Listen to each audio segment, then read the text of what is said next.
Dear students, listen me. Today we are going to start here your unit 2 linear equation. बच्चों, आपने previous classes में linear equation solve किए हैं 6th और 7th में, इसके क्वेश्चन और इसके बारे में जाना भी, फिर भी थोड़ी सी अपन जिसके बारे में चर्चा करेंगे। देखो बच्चों, इक्वेशन और पॉलिनोमियल में डिफरेंस क्या होता है बच्चों। जैसे बच्चों अगर हम बात करें इसमें लीनियर पॉलिनोमियल की बात करें बच्चों, एक चीज और ध्यान रखें, लीनियर पॉलिनोमियल क्या बच्चों, ये वर्ड देखो गौर से, लीनियर का क्या मतलब है, पॉलिनोमियल का क्या मतलब बच्चों। लीनियर बच्चों जहां वर्ड आपको मिल जाए, मतलब उसकी जो आपका एक्सप्रेशन है उसकी जो डिग्री है वो 1 है, यानी आपने जो इसके अंदर वेरिएबल यूज कर रहे हैं वो उसकी मैक्सिमम पावर 1 होगी। अगर 1 से कम पावर है, रूट में है, तो वो लीनियर नहीं हो सकता है, और 1 से ज्यादा है तो भी लीनियर नहीं हो सकता है। और पॉलिनोमियल का मतलब बच्चों two or more than two terms, two or more than two term, ये बच्चों बन जाता पॉलिनोमियल। अब एक चीज बता बच्चों कि यहां पर जब हम सॉल्व करते हैं तो इसका जो जनरल फॉर्मूला होता है वो होता है ax प्लस बी। ध्यान रखना, किसका, लीनियर पॉलिनोमियल बच्चों। अब बात यहां पर है बच्चों कि we have here linear equation, we have to solve here the questions of linear equation. तो what is the difference between linear equation and linear polynomial. तो बच्चों यहां पर वर्ड लीनियर है तो यहां भी लीनियर है, तो मतलब सेम होगा, यानी मतलब जो यहां है वही यहां होगा। एक चीज का अंतर है, इक्वेशन बच्चों यहां देयर आर टू साइड्स होते बच्चों, जबकि पॉलिनोमियल एक एक्सप्रेशन होता है सीधा, जहां टर्म आप डायरेक्ट रखते हैं। लेकिन बच्चों जैसे ही हमने इसको लीनियर इक्वेशन को हम लिखेंगे या इक्वेशन के रूप में लिखेंगे बच्चों, तो इसका RHS भी होगा ax plus b equal to 0। बच्चों this is the general formula of the linear equation. देखो तो यहाँ what is the difference between the linear polynomial and linear equation. देखो this is the question what you have to understand here, okay. और ये बच्चों अगर आपने अच्छे ढंग से समझा, इसका मतलब आपने जाना है लीनियर पॉलिनोमियल को और लीनियर इक्वेशन को। यहाँ पर टू साइड है, this is LHS and this is RHS। बच्चों एक चीज हमेशा ध्यान रखना, इसको बोलते हैं linear equation in one variable. क्या बोलते हैं बच्चों, linear equation in one variable. एक चीज ध्यान रखना बच्चों, यहाँ x है, दिस इज द वेरिएबल। फिर कहो सर a और b क्या है, तो मैंने कहा a is the coefficient of x and b is the constant term, b is the constant term. ध्यान रखना, यदि हम इसको नंबर के रूप में लिखे तो ये कुछ भी लिखते हैं 3x प्लस 5 इक्वल टू 0। अब आप देखिए a का मतलब क्या हुआ यहाँ पर 3 और b का मतलब क्या हुआ 5, इसीलिए मैंने कहा था a क्या है, कोएफिशिएंट ऑफ x और b is the constant term. इस प्रकार से बच्चों लीनियर इक्वेशन। अब रही बात, इसके बारे में ज्यादा अपने को डिटेल में जानने की जरूरत नहीं है, क्योंकि पहले से आप लोग सॉल्व कर चुके हैं। सीधे इसको और अच्छी तरह से समझ सकते हैं जैसे जैसे हम क्वेश्चन सॉल्व करेंगे एक्सरसाइज के, हम इसके बारे में गहराई से जानेंगे। कैसे, your first question is x minus 2 equal to 7। Look here बच्चों, यहां पर x minus 2 equal to 7, x is the variable, 2 and 7 are the constant terms here, okay.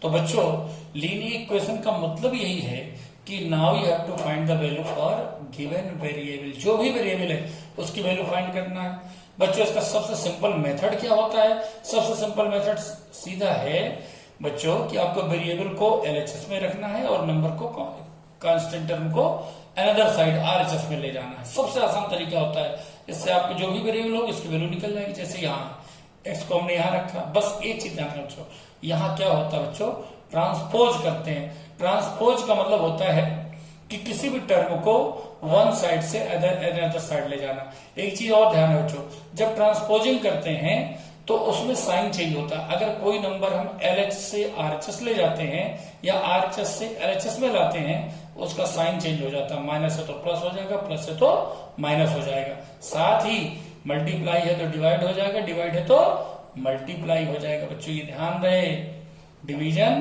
दो चेंज इनटू मल्टीप्लिकेशन, मल्टीप्लिकेशन और इनटू चेंज इनटू डिवीजन, ये ध्यान रहे बच्चों, सभी साइन चेंज हो जाते हैं। तो x इक्वल टू 7 और 2 को आप उस साइड लेके क्या हो गया, +2।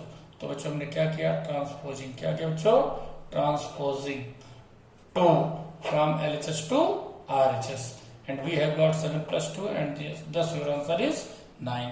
तो this is the simple solution of the linear equation. बच्चों अब देखिए, मैं जैसे बात करूं, अब देखो डिवीजन की, मल्टीप्लाई में कैसे चेंज होता है, 2x upon 3 equal to 18। Okay, मैंने अभी यहाँ माइनस था तो ट्रांसपोज किया, क्या हो गया प्लस। बच्चों ये डिवाइड में है, इसको ट्रांसपोज करोगे तो क्या हो जाएगा, मल्टीप्लाई। 2x इक्वल टू 18, ये मल्टीप्लाई, डिवाइड में है, क्या हो जाएगा, मल्टीप्लाई। अब चलो 2 और x के बीच किसका साइन है, मल्टीप्लीकेशन का। तो अब अगर तुम 2 को ट्रांसपोज करते हो बच्चों, तो 18 इंटू 3 अपॉन 2, 9 जा 9 3 जा। बच्चों वैसे आपको हर स्टेप में लिखना चाहिए, जो भी आप ट्रांसपोज करें, ऐसे नहीं बच्चों। जैसे आप स्टार्टिंग करते हैं, किसी चीज की बिगिनिंग करते हैं, तो शुरू देखो आपको छोटे छोटे यहाँ पर स्टेप्स भी आप कुछ ले रहे हैं या चेंज करें तो आपको लिखना चाहिए यहाँ पर। लेकिन जब यही बड़े स्तर में आप क्वेश्चन सॉल्व करने लगते हैं, स्टेटमेंट क्वेश्चन करने लगते हैं, तो फिर ये लिखा नहीं जाता है। ऐसे हर स्टेप के लिए कि आपने क्या किया, अगर हर बार आप लैंग्वेज लिखोगे तो छोटी सी छोटी चीज के लिए बहुत ज्यादा हो जाएगा, और वो कहीं ना कहीं जो सिंपल चीज है वो आपको टफ लगने लगी, कि केवल किसके द्वारा, स्टेटमेंट के द्वारा। कई लोग होता है, बुक में भी आप देखोगे तो इन चीजों के लिए स्टेटमेंट गिवन होता है, लेकिन बच्चों मैंने क्या कहा कि जब उसको आप प्रैक्टिकली करते हो, बुक में लिखी हुई बात अलग होती है, ठीक है, लेकिन जब प्रैक्टिकली करते हो तो अभी तो यहाँ छोटे छोटे क्वेश्चन, यहाँ तो आप लिख सकते हो, मैंने यहाँ लिखा transposing 2 from LHS to RHS, ऐसे यहाँ भी कर सकते हो। इसमें 3 देखो यहाँ पर क्या है, डिवीजन में ट्रांसपोज करो, मल्टीप्लाई में हो जाएगा। तो yes, you can write it's statement also, ठीक है। लेकिन जैसे जैसे आप लेंथी क्वेश्चन करते चले जाते हैं तो फिर छोटी इन चीजों के लिए स्टेटमेंट लिखने की जरूरत नहीं होती है, डायरेक्टली सॉल्व किए जाते हैं। इसी प्रकार बच्चों अब हम आते हैं, छोटे छोटे क्वेश्चन तो ये हो गए बच्चों। अब हम आते हैं 2.2 जो आपकी स्टेटमेंट एक्सरसाइज है। इसे बच्चों को गौर से देखिए आप, इसमें लिखा है if you subtract 1/2 from a number and multiply the result by 1/2 you get 1/2, you get 1/2। Look है बच्चों ये भी बताऊं मैं, देखो मैं बार बार हमेशा तुम्हें पुरानी चीज याद दिलाता हूं। क्यों दिलाता हूं बच्चों, कि पढ़ाई का एक क्रम होता है। आप बताओ 6 से 7, 7 से 8, नहीं तो ऐसे जरूरत क्या है, कोई भी 6 से सीधे आदमी सोचे क्या है, मेहनत करो सीधे 10th में चले जाओ। क्योंकि बच्चों जो स्टडी होती है स्टेप बाय स्टेप होती है। जीना आप पहले फर्स्ट में आप अपना पैर रखते हैं, फिर लास्ट में थोड़ी रखते हैं, स्टेप बाय स्टेप आते हैं तो आप आसानी से ऊंचाई को हासिल कर लेते हैं। इसी प्रकार बच्चों जीवन में स्टडी का महत्व होता है और क्लासेस का इंपॉर्टेंस होता है। इसलिए जो हमने प्रीवियस क्लासेस पढ़ा उसी को फिर आगे मॉडिफाई करके उसको और एक्सपेंड करके नेक्स्ट क्लास में दिया जाता है बच्चों। इसीलिए पुरानी चीजें याद रखना बहुत जरूरी होती है। अब देखो बच्चों यहाँ स्टेटमेंट क्वेश्चन का लिखना तो इम्पॉसिबल है, इसीलिए मैं क्वेश्चन को पढ़ता हूँ और साथ में एक्सरसाइज लिखता हूँ, ताकि जब आप लोग सॉल्व करें तो आपको आसानी रहे कि सर ने इस एक्सरसाइज से क्वेश्चन बताया है। अब देखिए your question number first, if do you subtract 1/2 from a number. अब व्हाट इज दैट नंबर, वो जो नंबर है बच्चों, हर क्वेश्चन वो वेरिएबल हम एक्स के रूप में ले सकते हैं, वाई के रूप में, मगर जनरली हमारे लिए एक्स आसान होगा, तो let a number be x. वो कह रहा है ना कि उस नंबर में ये ऐड करिए, ये सब्ट्रैक्ट करिए, मल्टीप्लाई, तो नंबर है क्या, तो then we had taken that number as x and now यहां लिखोगे according to question, according to question. अब देखो बच्चों अकॉर्डिंग टू क्वेश्चन क्या है बच्चों, उस क्वेश्चन में देखिए गौर से, इधर देखिए उस क्वेश्चन में क्या है, अकॉर्डिंग टू क्वेश्चन। जैसा क्वेश्चन कह जाओ वैसे करते चलो। देखो बच्चों मेरी गारंटी है मिनटों में समझ में आएगा और एक स्टेप तुमसे बनेगी। You subtract 1/2 from a number, तो ये लीजिए हमने सब्ट्रैक्ट कर दिया। देखना जो क्वेश्चन कहेगा मैं केवल वही करूंगा और कुछ भी नहीं करूंगा। एंड मल्टीप्लाई द रिजल्ट, अब कहते जो रिजल्ट आया ब्रैकेट में कर दिया। कह रहा है इसको मल्टीप्लाई करिए 1/2 से, हमने कर दिया। कह रहा है यू गेट 1/2 1/8, तो आपका रिजल्ट 1/8। मैं नहीं कह रहा है, मैंने आई हैव रिटन ओनली, ठीक है, those words statements, what is written, what has been said in your question. बच्चों जो कहा गया है, जो लिखा गया है, मैंने उसी चीज को यहाँ पर लिखा है। बस वो स्टेटमेंट के रूप में था, मैंने उसको न्यूमरल्स के रूप में लिख दिया। बस कितना आसान बच्चों, देखिए गौर से। अब आप देखो, ये ब्रैकेट है, हम जानते हैं अलग सॉल्व होगा। ये इंटू है, पहले आप इंटू को हटाइए, तो x माइनस 1/2। अब इंटू है, पहले एक काम इसको ट्रांसपोज करके उधर जाके क्या हो जाएगा, डिवाइड। बड़ा सो सिंपल, 1/8 इंटू को उधर जाके करिए 1/2 डिवाइड हो गया। और सॉल्व करना बच्चों, इसको आगे सॉल्व कर लो इस प्रकार से। देखो मैं ये जगह बेकार न जाए इसलिए रख रहा हूं, इसे तुम्हें तो आगे बढ़ना चाहिए। एक काम करते हैं, नीचे ही चलते बच्चों, नहीं आप गलती कर देंगे। चलिए 1/8 इंटू 2/1। जब डिवाइड को इंटू में कन्वर्ट करते हैं तो इस नंबर का रेसिप्रोकल हो जाता है। तो 2 4 जाओ, ये लो, तो यू हैव गॉट 1/4। नाउ अब बच्चों हम 1/2 को ट्रांसपोज करेंगे। So you have got x equal to 1/4 plus 1/2। अब बच्चों इनके एलसीएम लीजिए 4, you have got 1 plus 2 to the 4. So you have got here x equal to 3/4. That is the answer. That is the answer. ये बच्चों रहा। देखो अब सुनिए बच्चों गौर से, इसी में अब मैं लेता हूं क्वेश्चन नंबर 2, किसका 2.2 का। ये मैं इसलिए लिख रहा हूं ताकि आपको आसानी हो, ठीक है। एक तो जब आप फेयर बनाए या जब आप लोगों को जब इसकी फोटो कॉपी वगैरह आप जो यूज करोगे तो आपको मालूम रहे। देखो बच्चों स्पेस कभी भी बर्बाद मानो जो है उसको ऑक्यूपाई करना चाहिए, जगह नहीं छोड़ना चाहिए, काफी बर्बाद नहीं करना चाहिए, ठीक है। जानते हो बच्चों, पढ़ाई के साथ ये भी जान लो, ये देखो बांस या दूसरी जो हमारी लकड़ी होती है बच्चों, उनसे बनता है। तो कभी भी पेपर बर्बाद नहीं करना चाहिए, जितना ज्यादा यूटिलाइज हो करिए, ठीक है ना। लेकिन इन ये सब चीजें प्रकृति से मिलती है और प्रकृति में हर चीज बच्चों सीमित है, इसलिए बर्बाद नहीं करिए please.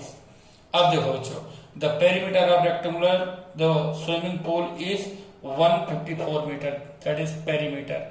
Perimeter P is given as 154 meter. Length is 2 meter more than twice of its breadth. Let breadth be x. Let breadth be x. मैंने ब्रीथ को x क्यों माना, क्योंकि वो कह रहा है, लेंथ कह रहा है कि जो ब्रीथ का ट्वाइस है, twice of breadth that is 2x, और इससे भी 2 अधिक है, यानी length is 2 more than the twice of the breadth. If we have taken here breadth as x, then its twice will be 2x, and length is 2 more than the twice of its breadth. So we have taken here length 2x plus 2. Now what is the formula for perimeter? Perimeter that is 2 length plus breadth. Okay, perimeter that is 154, 2 length that is 2x plus 2, and then breadth that is x. Any doubt? अब बच्चों first मैंने कहा था कि कोशिश करो कि generally जो वेरिएबल है उसको एलएचएस में रखे। 2x plus x 3x and plus 2 और देखो इक्वल टू 154 और अपॉन 2 क्यों रखा, इनटू में है। जब ट्रांसपोज करोगे तो क्या हो जाएगा, क्या हो जाएगा, ट्रांसपोज किया। अब बच्चों तो मन में आएगा, सर ने कहा था कि ट्रांसपोज करते साइन चेंज किया, सर ने तो किया नहीं, सर ने तो आर से यहां रख दिया, इसको यहां रख दिया, मगर साइन चेंज नहीं किया। बच्चों वो इसलिए नहीं किया कि देखो यहाँ एलएचएस के नंबर आर से हमने एलएचएस में रखा और इसको यहाँ रख दिया, तो स्वाभाविक है ना हमने इसका साइन चेंज किया ना इसका साइन चेंज किया, क्योंकि माइनस आप यहाँ रखेंगे, माइनस यहाँ, तो माइनस माइनस कैंसिल हो जाएंगे। तो जब बच्चों इक्वल नंबर आपको केवल ऑर्डर चेंज करना हो, एलएच से आरएचएस और आरएच से एलएचएस, तो आपको साइन रखने की जरूरत नहीं है। अब बच्चों 2 से 2 7 जा एंड 2 7 जा। Now transposing 2 from LHS to RHS, 77 minus 2, you have got 3x equal to 75, so you have got here 75.3, that is 25, and x you had taken here x as breadth, so you have got breadth equal to 25 meter, and length that is 2x plus 2, 2 into 25 plus 2 means 50 plus 2, that is 52 meter. So you have got here length as 52 meter and breadth as 25 meter. Any doubt? देखो बच्चों अब सुनो गौर से, एक चीज का ध्यान रखना आप लोगों बच्चों कि कई बार ऐसा होता है जब वीडियो बना रहा हूं मैं, तो कभी कभार जैसे बच्चों ये है तुम्हारा नोटबुक है, नीचे यहाँ रखी है। मान लो अगर धोखे से मैं इसको ऊपर नहीं कर पाया, पजल मैंने बोल तो दिया लेकिन लिखा क्या है वो तुम्हारे वीडियो में नहीं आया हो, अगर ऐसा कहीं हो तो तुम लोग फोन करके मेरे को बता देना कि सर आपने बोला है लेकिन दिखाई नहीं दिया, तो मैं अलग से वो चीज को वेरीफाई कर दूंगा। या एक इसका फायदा तुम्हें मिलेगा क्योंकि जो मैं नोट्स तुम्हें भेजूंगा तो नोट्स में तो पूरा लिखा मिलेगा। हो सकता है जिस समय मैं एक्सप्लेन कर रहा हूं वो चीज आपको वहां न मिले, मगर इसमें आपको नोटबुक में पूरा मिलेगा बच्चों। अब सुनो, नेक्स्ट क्वेश्चन इज, देखिए third, that is third question 2.2 की बात कर रहा हूं। अब बच्चों मैं लगातार क्यों बता रहा हूं, क्योंकि ये स्टेटमेंट क्वेश्चन है, इसलिए मैं चाहता हूं ज्यादा तुम्हें बता दूं। जब बिल्कुल सेम होंगे वो नहीं बताऊंगा। The base of the isosceles triangle is 4/3 centimeter and perimeter of the triangle is this, what is the length of the either of the remaining equal side. बच्चों बात कर दो, हमेशा अच्छा बच्चा वो होता है अगर वो तुम्हारा सेम क्वेश्चंस हैं तो उनमें डायग्राम बना के आप देख लें।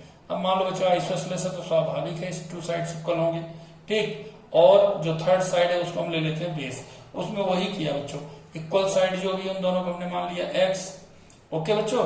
और जो इसका बेस है that is 4/3 centimeter and perimeter is given as 4 integer 2/15 centimeter. बच्चों हम जानते हैं पेरीमीटर ऑफ ट्रायंगल क्या होता है, the sum of three sides, यानी perimeter equal to AB plus BC plus CA।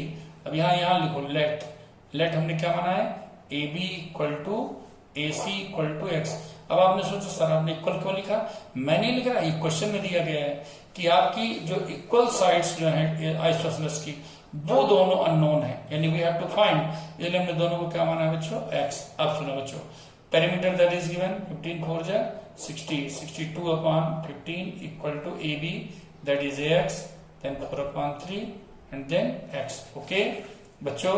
so simple x that is 2x equal to, look here x और x हमने यहाँ रखा हुआ बच्चों, इस साइड ले आए हैं, ठीक है। लेकिन एक चीज ध्यान रहे बच्चों, यहाँ लिखेंगे 62/15 और 4/3 को ट्रांसपोज हम करें तो -4/3। so you have got here 15 then 62 minus 3 5 5 4 20, so you have got 2x equal to 42/15, then x equal to 42/15 into 2, ये into है, डिवाइड हो गया बच्चों। now cancel it, you have got 27, then 3 7 जा 3 5 जा and you have got 7/5। so the length of each equal side AB equal to AC equal to 7/5 centimeter. Any doubt बच्चों? इसी प्रकार भी देखो क्वेश्चन है the sum of two consecutive numbers. बच्चों ये क्वेश्चन आपने 6th और 7th क्लास में पढ़ा हुआ है। देखो if one exceeds other by 15, इधर जो सम ऑफ टू नंबर, बहुत सिंपल बच्चों, कंसेक्यूटिव भी है। अच्छा ये सिंपल नंबर है, sum of two number is 15 and one number exceeds other by 15, तो एक नंबर को आप x मान लीजिए। Let first number be x, first number be x, तो जो अदर नंबर है बच्चों वो क्या हो जाएगी, 15 अधिक है तो x प्लस 15। अब according to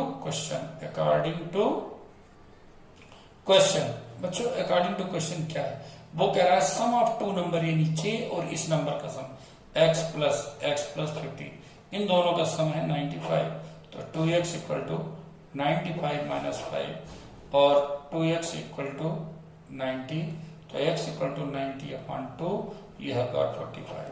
First number that is 45 and other number x plus 15, and 45 plus 15 that is 60, Any doubt?